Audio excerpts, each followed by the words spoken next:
চট্টগ্রামের বিভিন্ন পোশাক কারখানা থেকে পাহাড়ের সশস্ত্র সংগঠন কুকি চিন ন্যাশনাল ফ্রন্টের একের পর এক ইউনিফর্ম উদ্ধারের ঘটনায় শুরু হয়েছে তোলপাড়। ৩ দফায় এখন পর্যন্ত ৪৭,০৮৫ পিস ইউনিফর্ম জব্দ করেছে পুলিশ।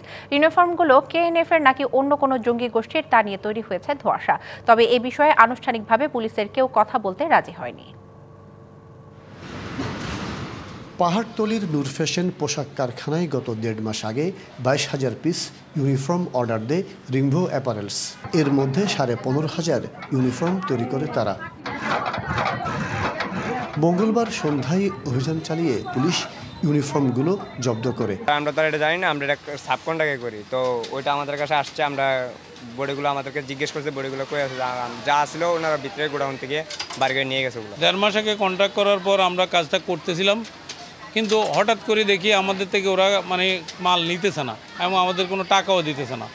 তখন আমরা কাজটা বন্ধ করে দিই। বন্ধ করে দিয়ে আমরা কাজটা ওইভাবে আলাদা করে রাখি দিছি। তো কিছু যেগুলি কমপ্লিট করছি এগুলি আমরা পুলিশে দিয়েছি এবং ইনকমপ্লিট গার্মেন্টসগুলি আমরা পুলিশে দিয়ে দিয়েছি।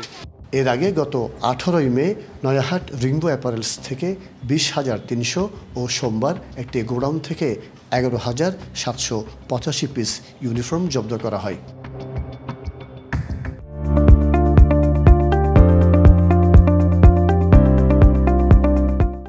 উদ্ধারকৃত ইউনিফর্মের গন্তব্য কোথায় তা নিয়ে রহস্যদানা বাঁধতে শুরু করেছে। গোটা বম সম্প্রদায়ের সদস্য সংখ্যা ১২ থেকে ১৩,০০০। সেই সম্প্রদায়ের বিচ্ছিন্নতাবাদী একটি সংগঠন কুকি চিন, কিন্তু ইউনিফর্মের অর্ডার দেওয়া হয়েছে ৪৭,০০০-এর বেশি। আসলে এটা কুকি চিনের নাম ব্যবহার করে আমাদের দক্ষিণাঞ্চলে সন্নিহিত যে বিদ্রোহী গোষ্ঠী অন্যান্য যারা তৎপর আছে, সেখানে ভূ রাজনীতির যে স্টেক হোল্ডার আছে, তারা কিন্তু অন্য কোনো সংস্থার জন্য এইসব ইউনিফর্মগুলো তৈরি করে কুকি চিনের ঘাড়ে বন্দুক রাখার চেষ্টা করছে কিনা সেটা এখন দেখার সময় আসছে। সেটা দেখে সেই অনুযায়ী আমাদের পদক্ষেপ গ্রহণ করা উচিত।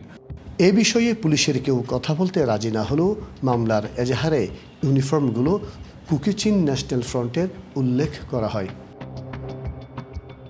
বান্দরবানে ২০২২ সাল থেকে সশস্ত্র সংগ্রাম শুরু করে কেএনএফ। মিয়ানমারের বিদ্রোহী গ্রুপ আরকান আর্মির কাছ থেকে অস্ত্র কিনে পাহাড়ে নিরাপত্তা বাহিনীর সঙ্গে সংঘাত, চাঁদাবাজি, অপহরণ করে মুক্তিপণ আদায় ও জঙ্গি প্রশিক্ষণের আস্তানা ভাড়া দেওয়ার অভিযোগ আছে সংগঠনটির বিরুদ্ধে। পার্বত্য ২ জেলার ৯টি উপজেলা নিয়ে একটি আলাদা রাজ্য গঠনের ঘোষণাও দেয় তারা। মাসুদুল হক, ডিবিসি নিউজ, চট্টগ্রাম।